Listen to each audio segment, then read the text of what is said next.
What would you say, what are the 3 to 5 key components when it comes to promote our books? Absolutely. Well, we just kind of talked about the first component, which I call preparation. And for me, it's very much a mental, sometimes spiritual, emotional mindset shift, right? From one point to another.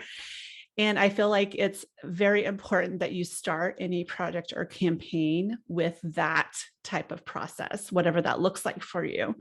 The other three that I usually go through are a little more practical and tactical, right?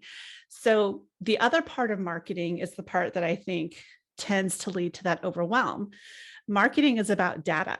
You have to be able to understand what your audience is for the book, although sometimes there are multiple audiences, which we can talk about a little bit more later. You have to understand what those audiences are looking for in their lives that fall in your area of expertise. And then you have to defer to the data. Where are they? Where are they online? Where are they offline? And then how do you, as the author, get your message in front of that specific audience? So that's where we fall into what we call project planning. And I mentioned in my corporate days, I worked in project management and marketing. And so part of project management was sitting down and assessing who is our audience, where are they, what do they need, and how do we get in front of them? And then the next part of that was, what are the risks to this plan? What are the opportunities of growth that we have? How do we find people to help connect us to those audiences, right? And so when you do preparation and planning first, then you move on into what most authors start with. Oh, I have to grow my platform, right? Yeah. I have to find an audience. I have to figure out a way to get people to buy the book. And oh my gosh, I have to sell this book. Like, I'm just a writer. I just want to write, right? But if you do the preparation and planning, it kind of gives you a lane to follow so that you can learn how to adequately discard marketing tactics or strategies that don't align with your why, your measurement of success, the impact you're trying to make, the audience you're trying to reach. And all of those things also inform what we call your partners, your peers, your influencers that are going to come alongside and share the book with you. Well, you're not going to know who the appropriate partners are if you haven't done all of that work first. It's also going to be easier to get those people to say yes if you've done your homework, right? And if you know your book is actually aligned with their message in a way that will change their readers' lives. Instead of just emailing, one thing I see often is, give me your dream list of 25 people that it would be amazing if they would share your book. But then people do that, and maybe 2 of them actually align with all of those things, right? So the mistake made is they email their dream list without thinking about that person's audience. You're just thinking about yourself because that's what you're taught to do. This person could help me, right? My whole process is that's not really the appropriate way to do that. That's not how we would handle relationships in real life. So we shouldn't do that, in online life. The final thing actually has to do with promotion. That's actually the last part of a marketing campaign. I always see them start with this, and they haven't done any of the other items. And that means that it's going to be hit or miss whether you have a measure of success, a measure of peace about your launch. And it's going to be very hard to have results because you don't have any of your plan or your data or your people to measure if what you're doing is actually helping your book reach more people. That is so good. So actually that link to the question I want to ask, kind of combine what we just say.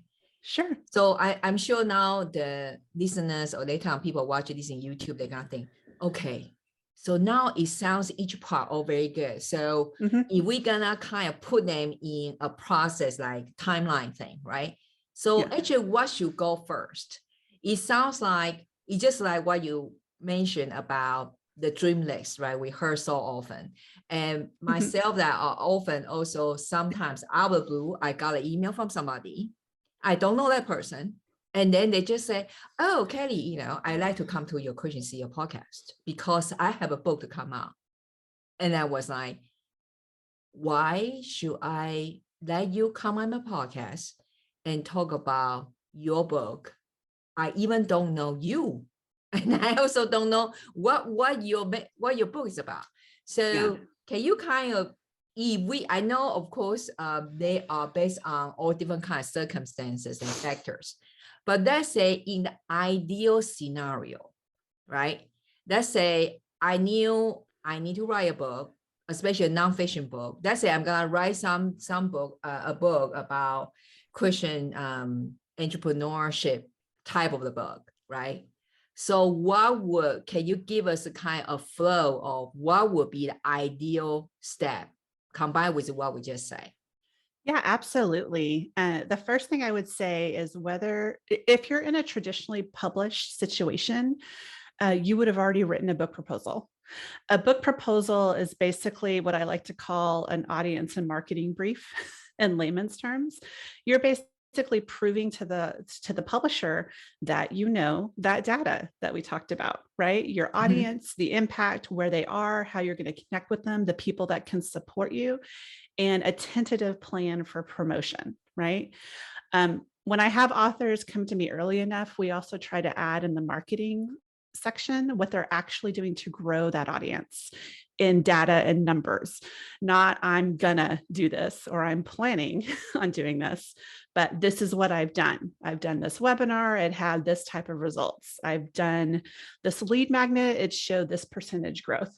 Because what the publishers want to know is that you have some understanding of how important marketing is. And also you need to go into it knowing that marketing really falls on you.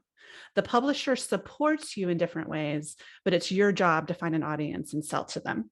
So if you're self-publishing, I always recommend authors do a book proposal. It's not going to be sent anywhere, but it forces you to take a step back and do this work so that you can plan effectively. The second thing I would say is start before you think you need to in terms of the preparation and the planning and the networking part of people, right? So as soon as you know you're writing a book, you really should be, who is my audience? Where are they? How can I connect with them from a market research perspective and a building relationship perspective? I personally am in several author communities for aspiring and brand new authors. Right? And I don't go in there to get clients. That's not my purpose in those groups. I go in to serve those groups. I go in to answer questions and to encourage them. And some become my clients because they look for me and some don't, and that's fine. But what it does for me is it gets me right in the middle of the type of client I'm trying to reach. Right? So I start seeing their questions, their fears, their thoughts, their obstacles, and then I can turn around and create content exactly what they're saying they need. It's the same process with the author. You know, you need to be able to do that market research and connect with your readers so that you can make the book for them. And that's kind of goes to mindset too. You need to remember that while you're writing the book and it's vulnerable, the book is actually for your readers. Period. Right? Sorry, so it's not for you. You need to be able to take your message and your skill set and your experiences and your heart and pour it outwards to those readers so they can be empowered and equipped to move forward in life and transformation and healing and faith, whatever your message is. And so you have to have the mindset that this networking isn't about you besides the data. You're collecting the data so that you can serve them better. And then that also leads to partnerships. I mean, you and I are in a couple of mastermind type groups together. We know each other through other online entrepreneur communities. And both of us have pursued relationships in those communities for years before we ever asked for anything from anybody in that community. In fact, most people come to me first before I ask them something, right? And so it's just the nature of knowing that while you're writing your book, you need to be doing market research and honing it for your audience. You need to make it sellable and marketable to that audience, not just your story, but people need to be able to pick up on how that book's going to transform them. And then you also need to be building these relationships, because by the time your planning and promotion comes around, if you've already invested in that time genuinely and from a servant's heart, it won't be that hard for people to say yes to you, to help you. You won't be alone in that marketing journey. And if you like this video and this episode, please make sure you like, subscribe, and share with others so more crisis-centered leaders have the opportunity to consume this type of valuable content. Before I go, I just want to remind you that you can click on the screen to go to the next business growth videos, and I will see you in the next episode.